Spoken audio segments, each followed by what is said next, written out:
So, who am I talking to? It's me, Corin Howell. How are you? So, what comics have you done? I've done a lot over the past 10 years. I started with Boys Action Comics with Viz Media, Ben 10, Hello Kitty, and then I started working with IDW, with Transformers, Ghostbusters, and a number of other books in their line. I've worked with Dark Horse on a book called The Girl in the Bay. I've worked on, and now I'm mostly working with Vault. I've done Shadow Service with them. I've done Barbaric Queen of Swords. I've also done Dark Red when it was still part of Aftershock. But now I am working on my own series called Lilith. Nice, yeah. You did really awesome nightmare sequences in that Ghostbusters comic. Yeah. What was the creative process drawing that, if you can remember? I mean, I like weird and crazy things. I mean, obviously I couldn't go in super insane with it because it was Ghostbusters like I wanted to, but I was also taking some inspirations from some of my favorite movies like They Live, the Tim Curry It. Yeah, it was just like kind of just anything that was inspiring to me at the time. Like, I was also like seeing like new horror movies like Giallos or something like that. Yeah. But yeah. For sure. And so tell me about Lilith. So Lilith is basically about a demonic creature lady that is banished from her own world. And she's stuck in ours, and she doesn't want to be in ours, but she's got to survive, so she works as a fashion model by day, and then by night she needs to feed, so she eats anyone that pisses her off, and may fall in love along the way. So, do you view the character as more kind of an anti-hero or a monster? Or a mixture? A mixture of both, because she still has a lot of things that she's got to work through herself, but it's more of like self-discovery happens throughout the story as well. That makes sense.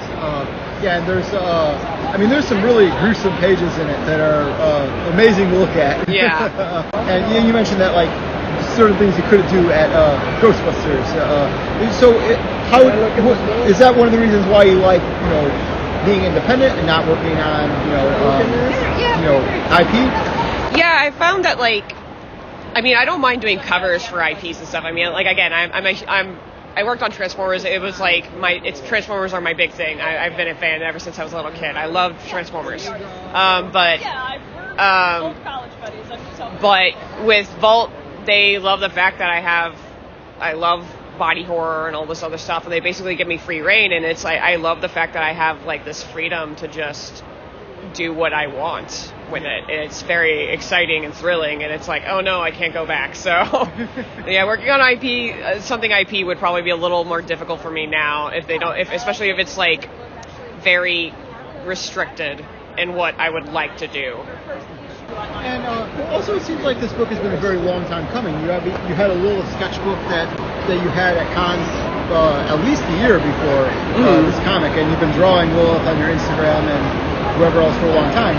So I mean, tell me about that. Like, how many years has this really been in the making?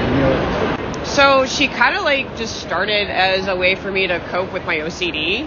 And it's not like the typical OCD that people think of, like, oh, you have to keep everything clean and tidy. It's like, no, I have OCD that basically is caused by a lot of negative thinking and intrusive thoughts, and it's touching, it's checking, it's a lot of things that keep me up at night and keep me very like debilitating. And so she kind of just started as like something to really kind of like work through it. I had just seen a YouTube series called Unsung Heroes of Illustration on YouTube, and it is really good. I highly recommend it. The guy that runs that channel had just covered Grau, and I decided to give it a chance. And like, my color is red. I love red. I've always had red hair for so long. So I just gave it a shot, and people really liked it. But I also found how much at peace I was whenever I was drawing her. She became like my resource essentially. And so I just kept drawing her. And my friend Sasha was like, because I asked her like, what? She needs a name. I don't know what to name her. And Sasha's like, oh, she looks like a Lilith, and it kind of just stuck.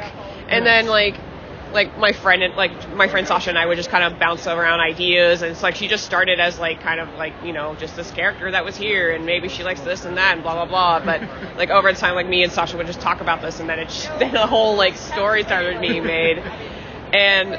But I just remember one day I'm like, oh, maybe I can actually write a story for her, like officially. And I remember going to my editor and I was like, you know that creature lady that I draw online? He's like, yeah. I'm like, what if I made a book about her? And he's like, I'll give you the contract like right now.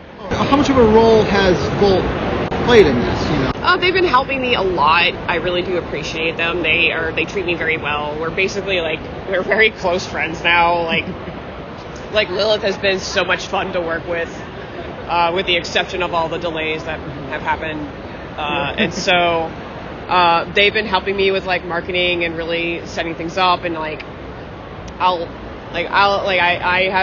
have full reign over this. The final decision lays with me, obviously. So they kind of share some ideas, and I either say yes or no. But like I throw out like marketing ideas or like merch ideas, and they've been very, very helpful. They've been they took a lot of like my illustrations that I kind of supplied them, and I've been using them for marketing and stuff, and it really works well. So I really do appreciate Vault. They're amazing, and they treat me very well. So it's like I can't thank them enough for letting me bring my baby to the world, essentially. Yeah, they seem to be all about, you know, really supporting creative people's creative ideas and like running with it. You know, like Lilith really seems like something that I would almost expect to be a Kickstarter comic, not a Diamond comic. Yeah. But like they're publishing it, and that's awesome. I mean, it's like my editors like really love the illustrations, and it was actually like I didn't think anybody would want it because of how violent the ideas were. Like she's eating people essentially. She's not human. But Adrian and Damien, like they really loved my illustrations, and they loved my idea. They loved how it might be. I don't want spoiling it. It might be a slow burn romance. You know. Wow. Okay. So it's a rom-com with a lot of blood and guts. Okay. But yeah, I was like, oh, I guess we're doing this. I mean, but like Vault in general has always been known to try some really crazy stuff, and it's a lot of fun most of the time. It's like we're making this book because it's fun. Like this is a lot of fun. But yeah, no, I am surprised. Like, wow, we did it. We're bringing this baby to light. This is great. I'm so excited. Nice. So I know that there's only so much you can actually say on the record, but you know, tell me about the Chaos copy. Okay, so I'm still angry about it, and I hope whoever messed up at that printing company got fired. As mean as that is to say. So basically, what happened was I received my complimentary copies on a Friday. I was like, oh, cool. About to have my third comps in. I can actually read them, go through them, see how they turned out. Lilith number 3. Yeah. This was Lilith number 3. And so, opening the box, immediately see that something was off with the covers. And then I turned the pages, and all the pages were out of order. Mm-hmm. The company never talked to us or emailed us or anything. Apparently, whoever just wasn't in charge, like, they didn't even bother to check the product. And Volt didn't know either. They wouldn't have known until maybe the next Monday because they're in a different part of the country. Yeah, so it's like I got mine earlier because I live in Texas, and it's like Volt wouldn't have gotten theirs until the Monday after. Yeah. So the fact that the fact that I got my comps early kind of saved us a little bit, and Volt was very unhappy, I can tell you that. And I was doubly so because this is my product, and I also, but I don't want to disappoint any of my readers, so I basically wanted to be as transparent as possible about letting people know, like, hey, I'm so sorry, number 3 is delayed because the printing company fucked us. And my editor specifically did not tell me the name of the printing company just so I wouldn't blast them on social media, and because they know my temper when it comes to shit like this. Yeah. But yeah, the most part is that like they fucked up and they didn't tell us, and it's on them. So Vault had to take some time to figure out what we had to do to fix things, and so So now we finally have a release date for number 3, which is the 23rd of April. So. And it wasn't that it was printed out of order like a manga. It was completely printed out of order, like not backwards. It was out of order. Like it would have been interesting. It was like, oh, it's just printed like a manga. No, it was actually just out of order. Like page 1 was in the back, page 2's in the front, page 3's in the middle. Yeah. It was just so like, it was so insane. And thankfully we didn't lose. I'm hoping we didn't lose any money on the printing. I know they gave it to us for free. I know that much. But it's like, I'm still pissed about it. But I'm just happy that finally we have a release date and people are going to get their actual corrected copies. Nice.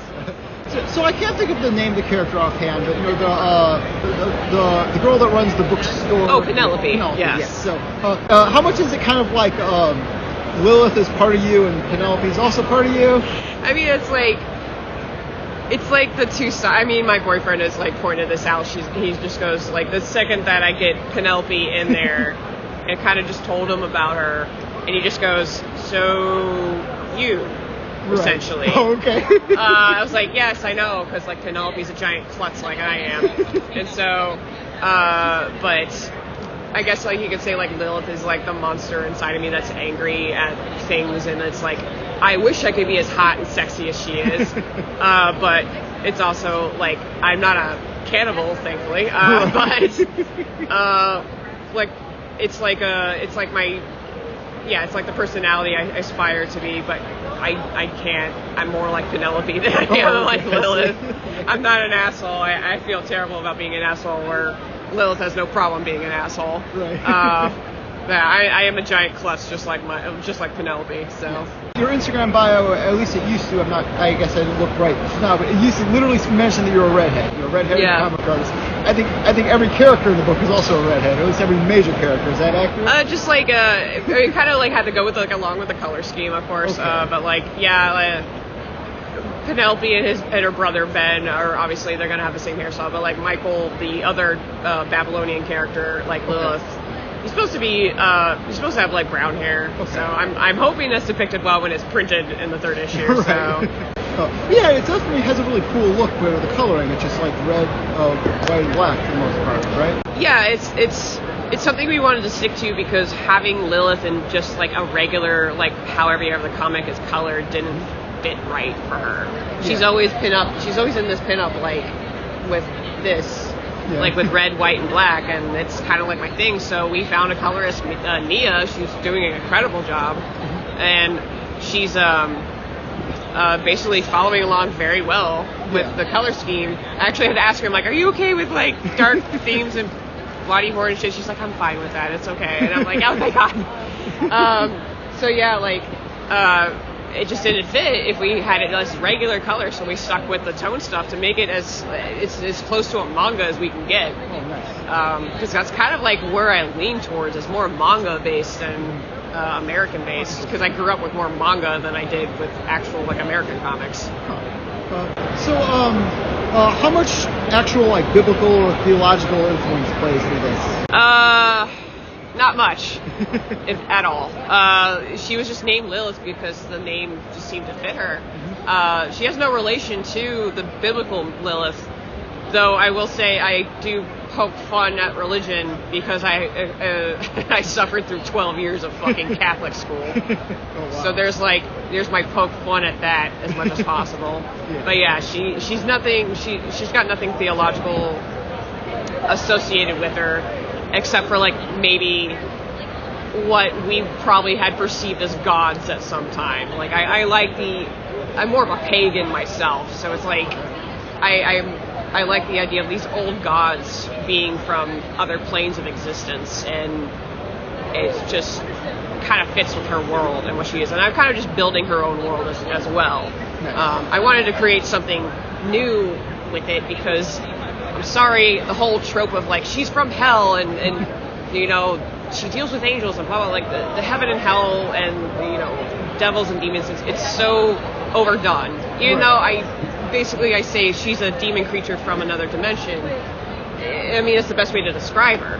Right. But in reality, she's literally just this creature lady that is from this other dimension that has nothing to do with hell. Right. She's just she's her own like type of species, so to speak. Right. But yeah, like the whole trope of heaven and hell and God and the devil is so overdone over and over and over again. And a lot of the time, I'm not throwing shade at anybody that writes books or whatever. Yeah, and, for sure.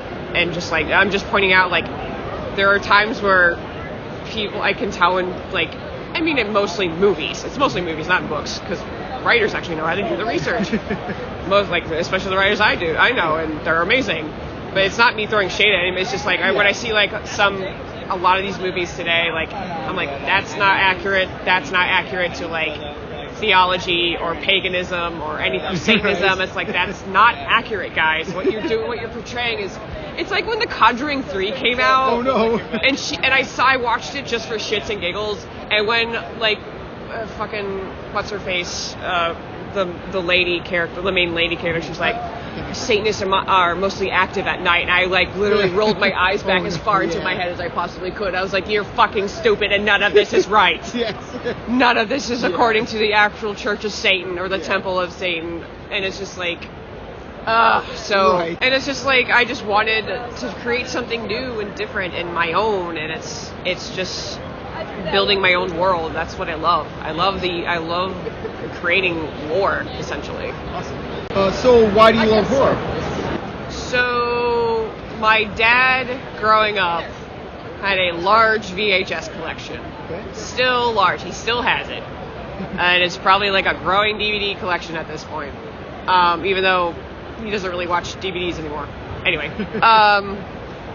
so my mom tried very, very much to keep me away from a lot of scary movies because, I mean, of course, like any small child, I would cry or like want to like run to my parents' bedroom to go sleep with them because I was scared or whatever. But like as I got older and I was watching these weird movies or like sneak around because like my parents divorced when I was really young, and so when it was Dad's weekend, I had like. Just like the door was open to his collection of movies, and I was like watching all the Nightmare on Elm Street movies. I watched the Jason movies. I was watching creature feature, like anything that he had, and then I would like get on the Sci-Fi Channel, watch whatever weird ass shit was on there, and it just grew and grew. But like the problem was like when I was younger, it was kind of looked down upon, so I didn't exactly express my love for that shit a lot. And it wasn't until I left my hometown and went to college and it's actually, it's more like in the past 5 or 6 years that I finally have been able to like actually express how much I love this and how it looks, essentially. So why do you love comics? So I grew up mostly reading manga, and I wanted to be a mangaka. Like, I wanted to make my own manga one day, because I loved how the stories were essentially set up. They weren't fast. They weren't treating the reader like an idiot.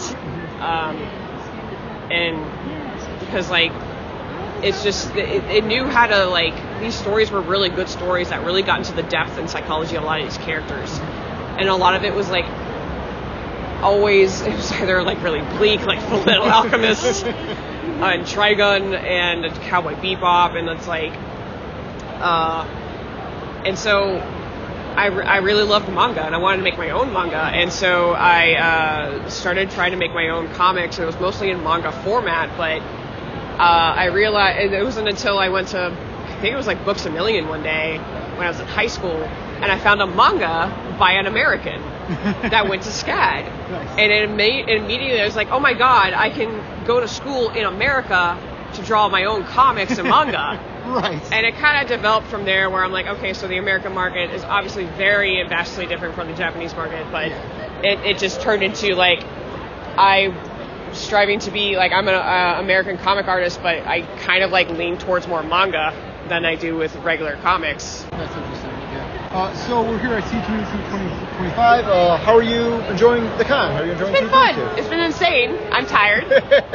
It's cold outside. But yeah, it's been fun. It's been a lot of fun. Okay, you sold a lot of books? Yeah, like all our copies have been have essentially been sold off. Nice. We sold out the first day, and it was very we were like, oh good, they're all sold out. Nice. Oh no, they're all sold out. What do we do? Oh no. But no, that's a good thing. It's a good problem to have. It's just like now I'm like, I'm sorry guys, we don't have any more copies. Well, thank you for your time. Yeah, thank you.